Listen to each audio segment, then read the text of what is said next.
Excelentíssimo senhor presidente desse colégio recursal, excelentíssimos senhores advogados, juízes componentes também desse colégio, doutora representante do Ministério Público, eu quero também subscrever a homenagem ao doutor Flávio, que vai ao Tribunal de Justiça, augurando, excelência, que o senhor seja o porta-voz dos novos ares deste processo penal constitucional, legal e democrático que nós, advogados, tanto buscamos, e a efetivação do artigo 6º da Lei 8.906/94, que não há hierarquia nem subordinação entre advogado, juiz e membros do Ministério Público. Por incrível que pareça, temos que ter uma lei, todos se devendo respeito. Há uma diferença muito grande entre essa tribuna a partir daí para frente. E isso é visível e poucas pessoas têm coragem de falar. Ah, não posso falar porque vai melindrar e nunca mais vou ganhar coisa nenhuma aqui. E nós precisamos, sim, de pessoas como Vossa Excelência, que levem esses ares de uma Constituição de 1988, que até agora nós não conseguimos impor o sistema acusatório. Ainda enfrentamos problemas com o artigo 212 do Código de Processo Penal, que é um absurdo. Aqui quem manda sou eu toco a audiência de instrução da maneira que eu quero. E o tribunal muitas vezes está mudando, muitas vezes supera isto. O doutor Galvão Bruno deu uma decisão, desculpe até me delongar, mas o doutor Galvão Bruno merece todo o meu respeito, respeito à advocacia. Numa questão dessa, do artigo 212, ele proferiu um voto corajoso. Ele disse o seguinte, em sessão presencial: eu demorei 40 anos de magistratura para entender que nós estamos salvando o processo a custo do sacrifício dos direitos constitucionais do acusado. É muito difícil. Quando a gente fala que o juiz é o primeiro defensor dos direitos constitucionais do acusado, as pessoas ficam abespinhadas. Mas é verdade. Se os senhores não defenderem a Constituição, o Código de Processo Penal democrático, nós estamos falidos. Então, eu também entendo, eu levo a minha consideração, o meu respeito a Vossa Excelência. Vamos nos encontrar no tribunal com certeza, se Deus quiser, e espero mesmo que o senhor seja uma dessas vozes ainda isoladas que respeitam a Constituição Federal. Senhores magistrados, eu também entendo que a importância desta corte é fundamental. Aqui nós tivemos o saudoso Tribunal de Alçada Criminal, extinto, que foi uma lástima, e este colégio recursal, mais do que merecer, precisa de um espaço físico mais condigno com a importância e também para atender ao volume que nós temos de trabalho. Essas salas estão aí, verdadeiros mausoléus vazios, sem nada. Já passou da hora de se ocupar um espaço digno para esse tribunal. E esse tribunal é muito importante. Julga casos de menor potencial ofensivo. Muito bem, um tapa no rosto, um xingamento, vá pra puta que pariu. Peraí. Essas pequenas coisas são os estupins das grandes tragédias. Eu militei muitos anos, milito até hoje, comecei em 76 no Tribunal do Júri, nunca saí de lá. E a gente percebe que sempre que a grande tragédia saiu de um esbarrão, de um tapa, de uma ofensa. Então, a importância desse tribunal merece, além do respeito nosso, um espaço físico mais condigno. E eu espero que eu já conversei com a doutora Patrícia, a nossa batonier, e que se comprometeu em fazer gestões junto ao tribunal para que isso aconteça. Eu acho muito importante. Muito bem, feito esta introdução, senhores magistrados, o caso é relativamente simples. O casal vive as turvas, não existe a menor dúvida.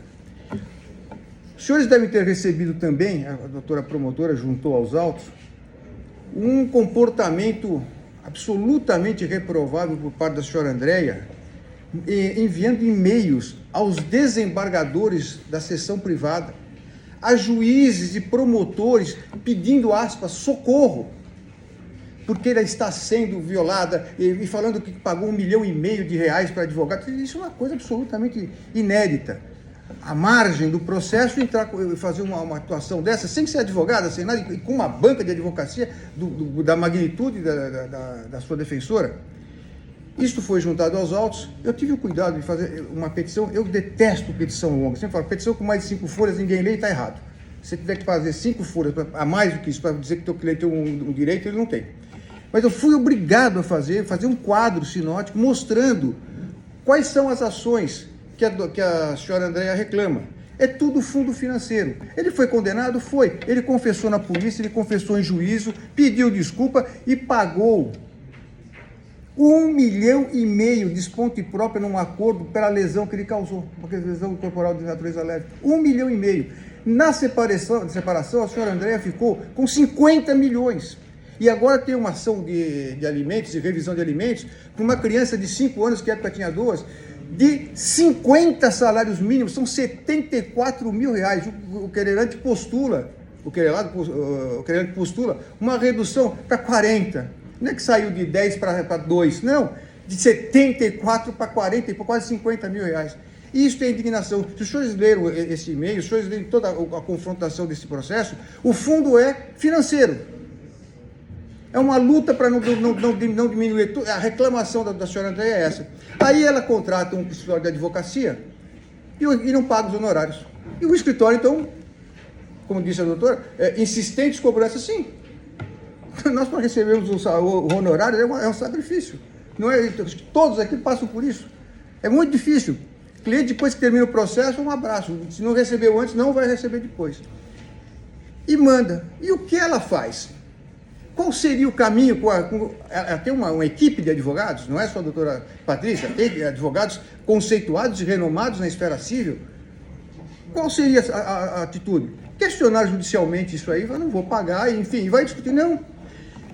A exemplo de todas as petições de uma causa tributária, comercial, ela vem e expõe que o marido agrediu, que agrediu o filho, que bateu no filho. Ora, foi o magistrado do GCRIM, ele foi muito feliz na sua sentença, quando ele diz: verifique-se que as palavras da querelada escapam do âmbito da crítica, defesa, narração do fato, enquadrando-se na conduta prevista para o crime de difamação descrito acima. Tanto que ela, isso é importante, tanto que ela teria relatado tais fatos referentes ao relacionamento do casal. Assunto estranho, absolutamente estranho ao objeto do e-mail e, além disso, teria anexado fotos e vídeos do filho nu.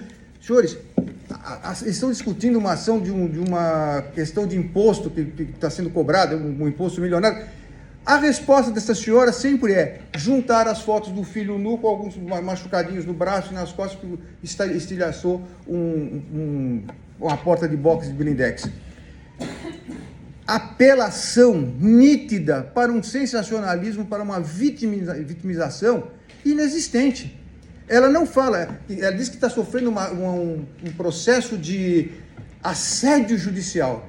E eu até coloco na petição, que vocês já devem ter lido, que os magistrados então também estão, porque os magistrados deram provimento, inclusive em questão de liminar. Então esses magistrados também estão promovendo assédio judicial. Ora, numa questão de cobrança, levar um assunto particular, privado, que já foi decidido, já foi transitado em julgado, que ela já se locupletou financeiramente, para explicar o quê? Que não tem dinheiro? Não é assim que faz.